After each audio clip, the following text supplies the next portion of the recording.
So you had solid wins against Astralis and EG for your opening games, but when you look at going into this heroic matchup, do you feel like this is the real test for this version of Vitality? I would definitely say that Heroic is definitely a step up in terms of the teams we have played so far. So far, I would say that, I mean, even though they didn't have the best start of the tournament, I still think they're the best or the second best team in the world overall right now. So it's going to be a tough match. We have to show up individually, but also as a team. So it's not going to be an easy game, but I also know that when we play good CS, we have the opportunity to beat all of the teams. So yeah, it comes down to how we react in the situation ourselves and, you know, how we handle the game. So yeah, that's what I'm looking forward to.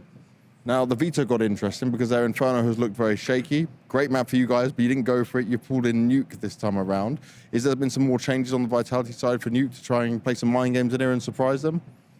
I think for us, it's about the process. It's about finding out our strengths and our weaknesses. So for me, it's right now the focus is definitely not on being in the best shape right now as a team. It's to find out our strengths and weaknesses for the future. And you know, we want to make sure that we're in the best shape for the whole season. So yeah, right now we're just focusing on finding the right balance between you know, the map pool and yeah, stuff like that. So yeah.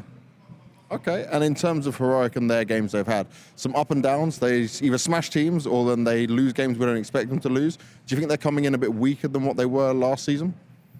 I think all teams come in a little bit weaker because it's the start of the season. So I don't think it's only Heroic that started out a little bit slow. I think it's all the teams. So for me, it's about who hits the day and who's ready. And for me, Heroic is always a difficult team to play. I think they're really good individually, but also as a team. So, but we also know that once you crack the code against them, they tend to be a little bit more laid back and, you know, not as fast in the rotation and stuff like that. So yeah, so for me, it's about cracking the code against them and you know, trying to punish them when they're rotating and playing on the rotations and stuff like that. So yeah, that's what we're trying to do.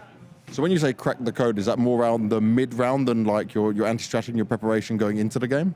I think it's more about, you know, Heroic, they have a really unique play style that a lot of teams are trying to copy right now on the CT side. So obviously we need to be ready for them to you know, playing mind games and pushing us and all this kind of stuff.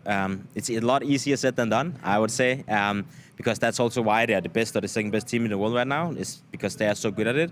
And they play a lot of mind games, so it can be really tough to play against them. So yeah, I think we just need to be ready for all of the things and be ready for pushes and you know, taking duels when we need to.